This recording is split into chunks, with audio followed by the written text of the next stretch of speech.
ye bi la horomado ye renouveau télé la jabagaw anga folibe aw ye maliko no ani maliko kan kanubaga fenfe sogolenu awna ni sanga konna la ame bela jilen fo ka be wale nyumandon ko be ki bisimila renouveau sogomara kuna foni kene sigira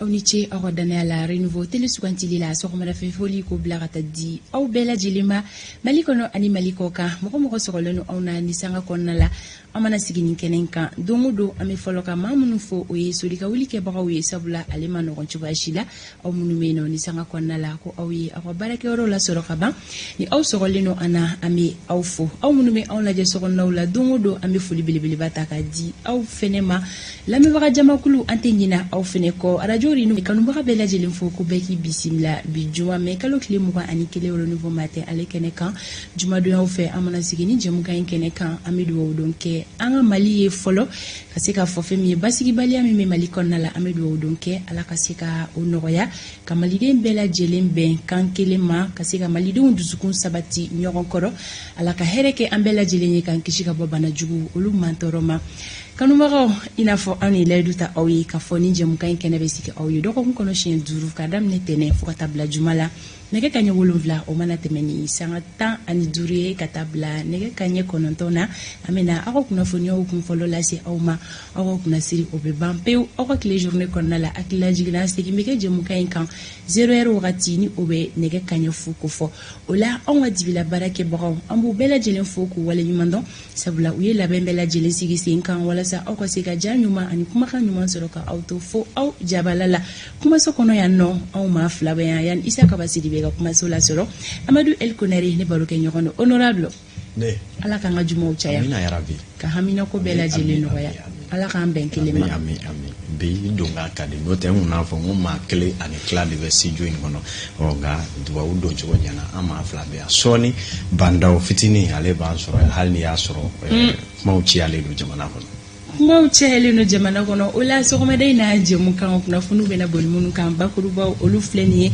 balna ko bakera femiye tuma mina bela jelen sigileno ka M5 RFP mo lage ka fo ko yalma jone benana do gouvernement kura sigitaina M5 mo chelala o wakati kelen konnala M5 mo ko ni ka programme bo ka calendrier bo kubena wulika jo bake wulika jo abena na ke chogodi programme ye jume on isa kabasiri be nyogon la soro alebena kana o ko fese onye ani kabayere ka yeta ye jume M5 mo ka ni wulika jo kura inkan abena kana adado ola nega juru sira fe so madaina omena pumadi Abouakar Yalkoima Abouakar Yalkoika bo CDR konnala alebena kana rasbacho ka aliku nganko kuna fonyo ka odi ama jemuka inta ko flana konnala onwado mawulele oye seku boli aleka sigana prepare latige di ama alsa farabugu ale lablaliko kan sabula kuma kurabe ka fo a kola réseaux sociaux sans fait Amadou El Konari alebeya ka donki balu lasi awma bamana nganchenyina Suri Ibrahim Diallo tanga sigin kuna fonyo be alebolo hawa danyogo kenya kuna foni be alebolo Alexis kalamrimation femima o felebe na ira awla jemu kan konnala awga bidon faliduma obe adama na makoro fomba bolo 600 amido kuna fonu konnala ni wakati bolo da choyeni o meteo kuna fonti yoromna o yedibi maro e ante sengi antenyina afoli la dongodo kuna foni sege sanu mansororo renouveau matin Amadou abe chokodi alhamdulillah bismillah sujana mute ko tablo kay sama mo ganna ni be nagay wolon flaka aw bismillah so ma dayna don ki waru kene ka bela jele sigle do ka mum man kono ka keni kan nan yaw o ki waru la bakru bawla mi metalike mali jamana kuntigi bandaw ale bora français kunu colonel Asmin Goita Mokhtar Wan ka framenye Maliki Diaw ani ma bawro olu ya kume pangu njigiro la mena ma kan so ma dayna don ki waru ale kene konnala no bora M5 RFP olu ye jere do sigi kunungo ninga baraba do buluda sugel ko gala may gabina kumanye kafo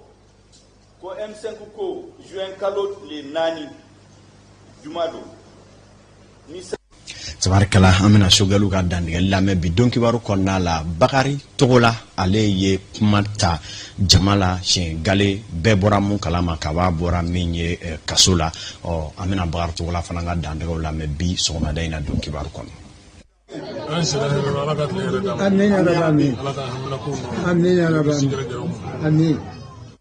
tabarikala nunu ye an ka kibaruyaw la bakurubaw ye an bɛna caman fara minnu ka bi sɔgɔmada in na sisan danni nɔ ni ka lase aw ma Mali kɔnɔ ani a kɔ kan minnu bɛ k'an filɛ jamana kɔrɔfɛ camancɛ bolo fɛ ka se fan o fan ma ni minnu bɛ maliden minnu bɛ jamana kɔ kan aw bɛɛ lajɛlen ni sɔgɔma a y'aw bisimila kɛnɛ sigira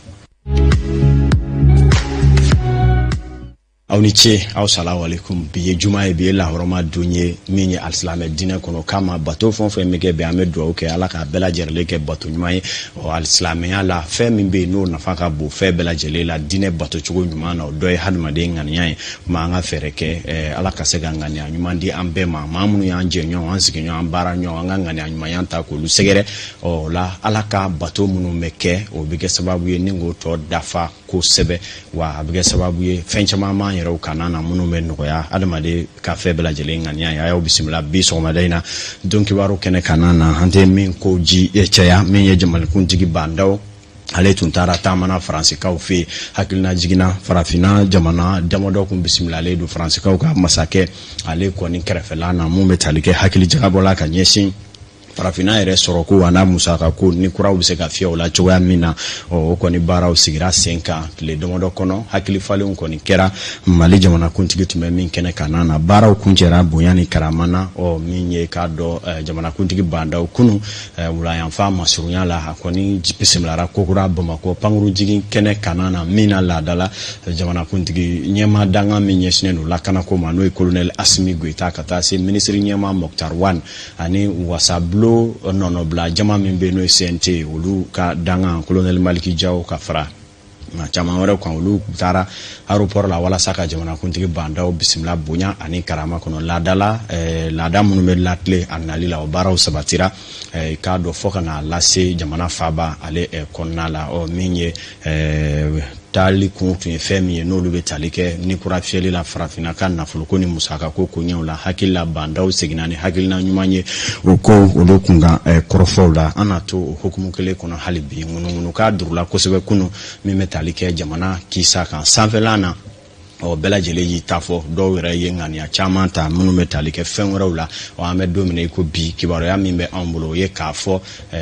k'a dɔn minisiri sigili ko la samasamali misɛnninw bɛ yen kosɛbɛ nka ka taa se fɔ fanga dafiri ma anw ma kibaruya foyi sɔrɔ o kan an bɛ waati min na i ko sisan danni na an bɛ se ka min kɔni fɔ o ye k'a fɔ k'a dɔn gouvernement in kɔni sigili ko a kuma cayalen don kosɛbɛ jamana ɲɛma Bandaw yɛrɛ tun ye danganayaw di waasa minisiri ɲɛma ka da sumusumuli kɛ maa o maa bɛ yen ni olu ye jamana jɔ sen bolofaraw ye bɛɛ sen bɛ se ka don a baaraw la cogo min na a kana kɛ i ko fanga kɛlen don lemuruba ye k'a bɛɛ maa damadɔ walima taabolo dɔw d'a ma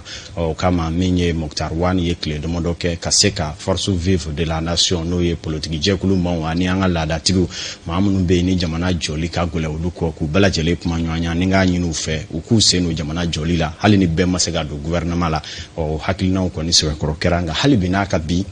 olu baaraw kɔfɛ gouvernement sɛbɛ bɔli ka jamakulu danci maaw ye o kɛlen don gɛlɛyaba ye gɛlɛya min na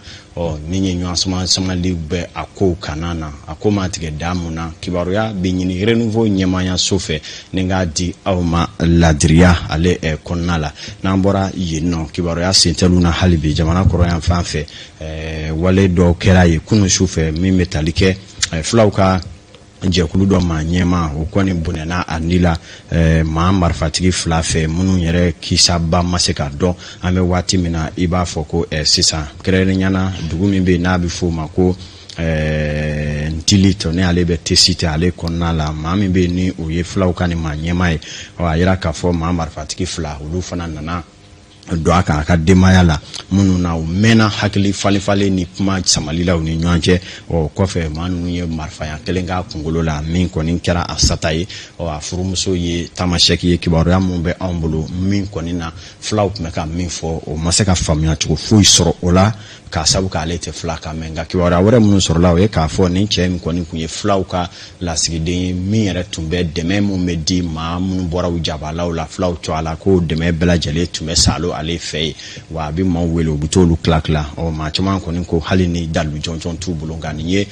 tajuru sara bere de ye nin fila maa ni ɲɔgɔn cɛ minnu sɛgɛsɛgɛliw b'a la ka kɛ sen na o kuma a ka suturali baaraw kɛra kunungo an bɛ dugawu kɛ balabala dalo ka se ka nɔgɔya a ye nin yɔrɔ kofɔta in na Gawo ale mara kɔnɔna la hali bi n'a na min ye o nasratige kelen na o gawo kelen na ma tan woro olu kɔni bunana o nila mobile foron dɔ senfɛ ka ma saba fana olu jokin a bɛ tali kɛ pick-up la ale min tun bɛ ka ma mugan ana kun ka fɛ olu ta ni ka taa ni u ye k'a dɔn k'a fɔ jabala dɔw kɔni na kɛrɛnkɛrɛnnen ɲɛna min ye gawo mara kelen o kɔnɔna la Diliti baara ninnu kɔni nin wale cɛjugu in kɛra arabadon kalo tile 19 a kɛra sababu ye mobile kɔni forona duguforo kɔni senfɛ maa 16 olu bunana o nila maa 7 olu jogina maa 7 minnu jogina olu taara ka taa l'hôpital la kelen yɛrɛ sara k'i yɛrɛ sɔrɔ o ko la tɔ ninnu suturali kɛra maa minnu bunana o nila a yɛrɛ ka fɔ caman mi bɔ yɛrɛmarakafo min bɛ Soni Alibert a kuma maaw dugulamaw don n'u ye Forgo Kokɔrɔ ani Kɔsika Korayi ka dugu maaw kɔni olu de don i n'a fɔ an ye kibaruyaw sɔrɔ cogoya min na maa min kɔni bɛ yen ni olu kɔni ye suturaliw kɛ u kɔni ka suturaliw kɛra bonya ni karama kɔnɔ ka sɔrɔ Mali finitigilakaw kɛlen don ka lakana sɛbɛkɔrɔ sabati u da la suturali ninnu bɛ se ka kɛ laada la cogo min na n'an bɔra yen nɔ an y'a fɔ ten tɔ min bɛ tali kɛ Mali ka kisa kɔnɔnaw la M5 RFP ale b'a la ka ŋɔɲɛ ɲimi kokura sabula u kɛlen kɔ ka bisimila jamana kuntigi ka ciden Moktar Wan fɛla na hakili falenw kɛra o y'a sɔrɔ u ye laɲini tan minnu kɛ ka ɲɛsin an ka jamana faamaw ma u kɔni seginna Sogɛl Kokala Mayiga min ye k'a dɔn comité stratégique o maa ɲɛma ye ale kɔni ye dantigɛliw kɛ k'a fɔ u b'a la ka hakili jagabɔ n'u bɛna don gakɔrɔnama na walima n'u tɛna don a la hakilina laban minnu bɔr'o la o ye k'a fɔ u ye laɲini dɔw kɛ n'olu ma sabati cogo si la olu sentina don a la hali n'o y'a sɔrɔ maa wɛrɛw bɛ M5 na minnu bɛ sɔri la Hélène u bɛ se ka jɔyɔrɔ sɔrɔ gouvernement kɔnɔ cogoya min na nka hakilina laban min bɔra o ye k'a fɔ M5 RFP nana baara katimi bolodalenba dɔ bɔ min na u bɛna jɔ a kun kelen na kun ka fɛ jalen kɛ baaraw ni wulikajɔw la minnu bɛna kuncɛ ni jama kafoɲɔgɔnkanba ye salo i n'a fɔ u ye min kɛ ka jamana faama i bɛ ka gɛn ka bɔ fanga la n'o ye ɲɔgɔnna jɛrɛba ye monument de l'indépendance la nka u ko u bɛ t'u ka dusuma kasayaw ni ɲɛfɔliw jira jamana taacogo koɲɛw kana na wa k'u bɛna juma yɛrɛ seli yen nɔ u ye kunnafoni di barodalasigi dɔ kɛ kunungo u ka baara kunfɔlɔw ɲɛfɔliw kan Sogɛl Kokala Mayiga u y'u ka maa ɲɛmaa dɔ a ye min fɔ an k'a lajɛ k'a fɔ ko M5 ko juin kalo tile 4 juma don ni sali tɛmɛna M5 bɛ welewele bila ka taa maliyɛnw bɛɛ ka ɲɔgɔn sɔrɔ place de l'indépendance la o don M5 comité stratégique bɛna compte rendu kɛ peuple malien a ye kɛlɛ min kɛ depuis le 5 juin 2020 kɛlɛ in mun de bɔra la an bɛna compte rendu k'a ye mais yani o ka se an bɛna u b'a fɔ ko revue des troupes de kɛ c'est-à-dire commune bɛɛ la délégation bɛ taa ka M5 base ani maliyɛnw bɛɛ minnu b'a fɛ changement ka waliya Mali kɔnɔ an ka taa ɲɔgɔn ye ka ɲɔgɔn kumanya ka tila ka mɔgɔ o mɔgɔ jɛkulu o jɛkulu n'a b'a fɛ yɛlɛma ka don Mali la a caman dɔɔnin don an bɛ t'u fana rencontrer mɔgɔ dɔw bɛ yen min tun tɛ M5 la fewu u b'a fɛ kana fara an kan mobilisation ka réussi n b'a f'u ye à partir d'ici comité stratégique ye décision ta bɛɛ ka na hali minnu bɔra M5 la n'u b'a fɛ ka segin ka na le vendredi 4 u ka na maliyɛn o maliyɛn n'i ko k'i b'a fɛ yɛlɛma ka don Mali la a ye na fara comité stratégique kan kuma min bɛ comité stratégique da k'a fɔ maliyɛn o don a bɛ fɔ M5 ko transition y'a den de i den i t'a fili o n'a filila i b'a sama ka na o de ye rectification don dɔ la i b'a bɔgɔ yɛrɛ an b'o de la bi. Barkala Dr. Sogɛl Kokala Mayiga M5 RFP fɛrɛ hakili jagabɔ ko maa ɲɛmaa don ale ka ɲɛfɔliw tun ye nin ye o kuma ko u fana kɛlen don k'u bolo fila ja ni k'u bolo mɔnɔbɔ maa o maa bɛ yen ko hali tun ye M5 ye ni gɔrɔw dun donna aw ni ɲɔgɔn cɛ k'i bɛ se ka segin ko kura i bisimilalen don wa maakura minnu bɛ yen n'u ka hakilinaw ni M5 ka laɲiniw bɛna tali kɛ ɲɔgɔn na ko bɛɛ bisimilalen don a kɔnɔ ko kura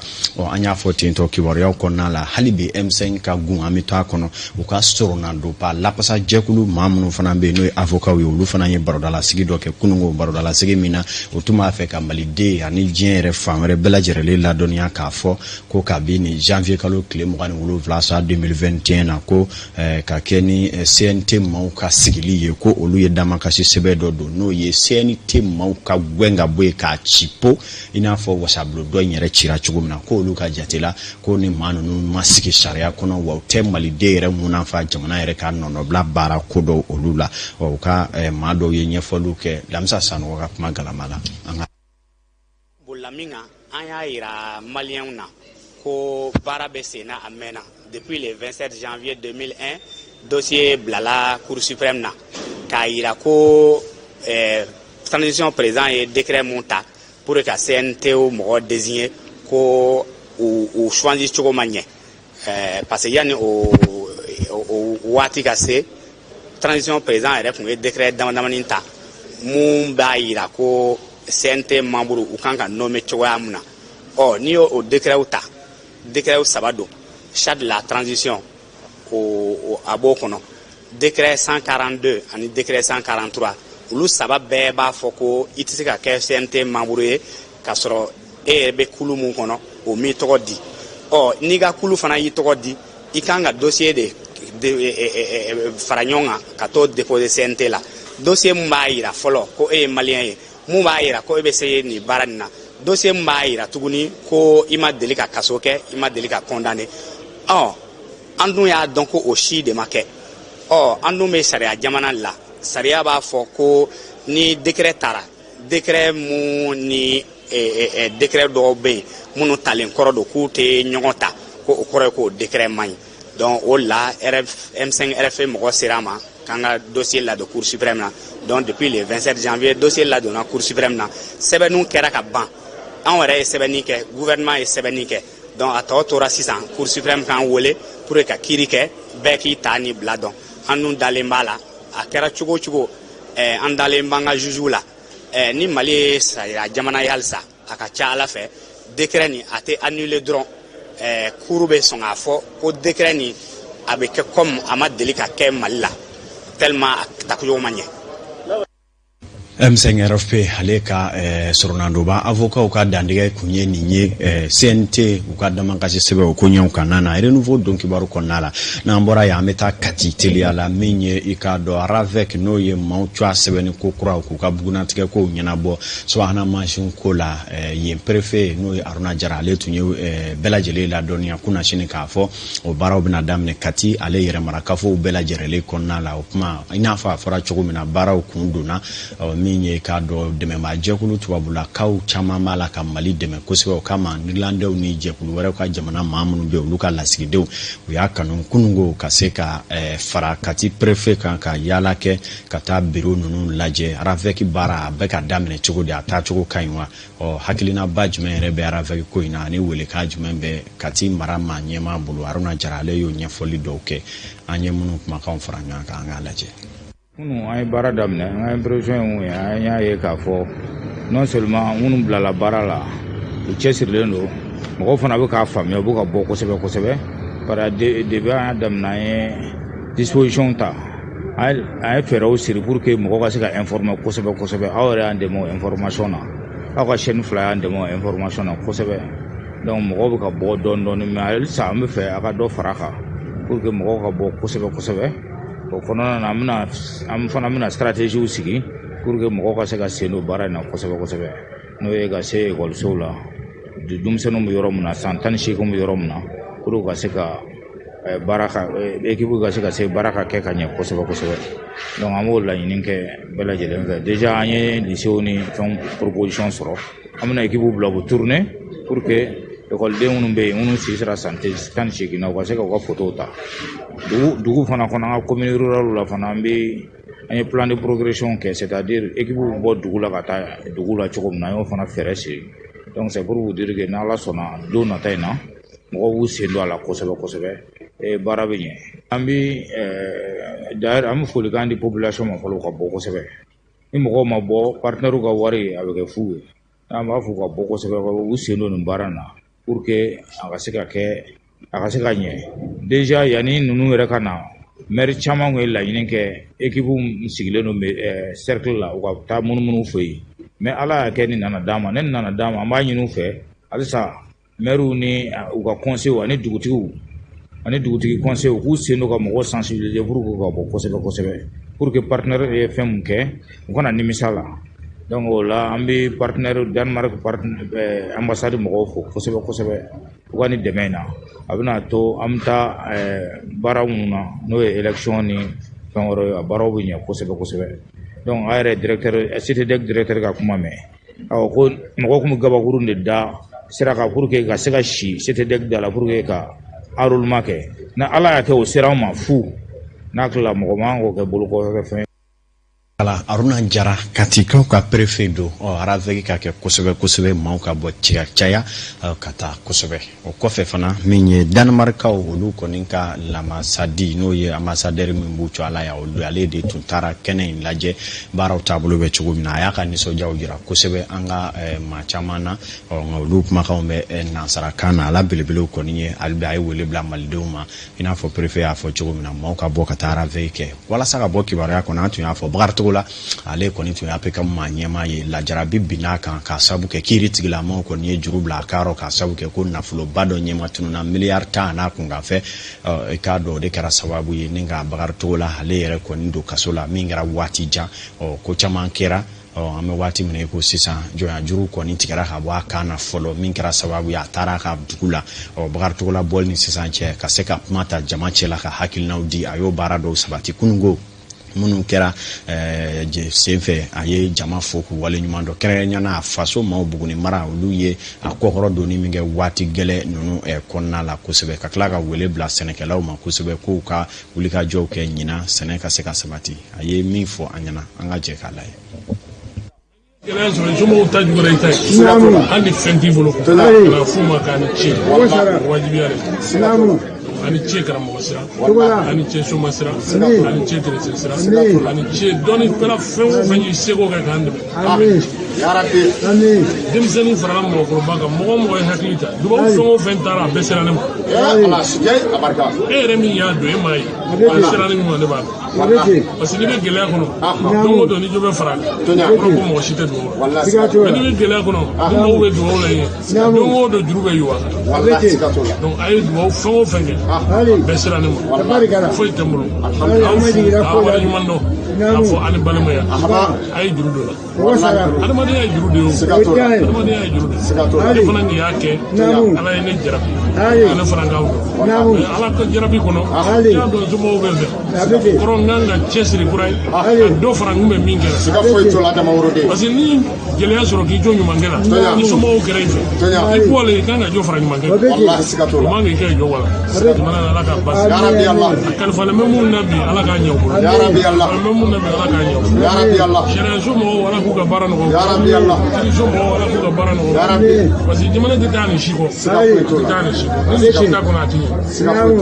k'a yira ala fana k'a fɔ ne y'a jɔ ye a y'o yira aw fana ye ne jɔ ye ne fana k'o yira samiya jɔ bana an bɛna bi jɔ kɔnɔ gɛlɛya min sɔrɔla salon samiya bɛɛ bɔra kalama n ka ci ye tɛmɛna yɔrɔ yɔrɔ saro kɔɔri ma se ka se kɔɔri sɔngɔ sigira 50 ani dɔrɔmɛ 6 mɔgɔw 2000 ani 100 ni den kasira ko sin n'a jira i ma a bɛ ci se cikɛlaw ma yan'an ka se ɲɔgɔn ma k'a fɔ bɛɛ k'i jija ka ci kɛ mɔgɔ caman bɛ yan o bɛ se ka ci lase cikɛla yɛrɛ dɔw kɛ ɲɔgɔn an ka jija samiya sera ka fɔ samiya tɔgɔ sɔmiya ni si ma tɛ mun bolo a b'a las'an ma ni nɔgɔ tɛ mun bolo a b'a las'an ma parce que aw ye ne ta ne kɔfɛ nin bɛɛ la a ye n ta dibiteya la a tila ka n ta sanburu ɲɛmɔgɔya la o ye Buguni sanburu ɲɛmɔgɔ ye Oriselaw ka ɲɛmɔgɔ ne y'o ɲɛmɔgɔ ye yan'an ka se Bamakɔ Buguni ne bɛ yan fɔlɔ ni somɔgɔw y'i ta i kan k'o baara kɛ donc ne b'a ka bila la bi an ka kuma ɲɔgɔn fɛ ni min ntɛɲɛ bɛ min na an ka kuma ɲɔgɔn fɛ kuma ɲɔgɔnya nafa ka bon fɛn bɛɛ tabarkala bakar cogola ale ka laseli dɔw tun ye nin ye an bɛ ka to ɲini aw fɛ ja in cogoya la a ma se ka sanuya kosɛbɛ min ye k'a dɔn sanga 45 dafara u bɛ nɛgɛ ɲɛ 7 kan waati na kuluba jamana ɲɛmaayaso la colonel major Amadou A Traoré ko ani sɔgɔma min ye Sanakɔrɔbakaw ka sous-préfet hali ni y'a sɔrɔ a b'an confirmation na foli b'u ye bi ka taa se Katina Lamini bɛɛ ma Fanta Tumota an bɛ bi taa bila yan fɔlɔ kuma caman ba tɛ bi militi 3 dɔrɔn juru bɛ na n b'a sara la 40 o ta ko la Bachir donna nataw la i bɛ juru sara sisan an bɛ taga Sori Ibrahim Diallo fan fɛ sɔgɔmada in na tan ni ka segin bɛ cogo di anw ka sirabaw sanfɛla la anw ka nɛgɛ karafetigi a si ka yamaruya kɔnɔ anw ni Sori bɛ na ɲɔgɔn la sɔrɔ a bɛ na siraba kunnafoniyaw di an ma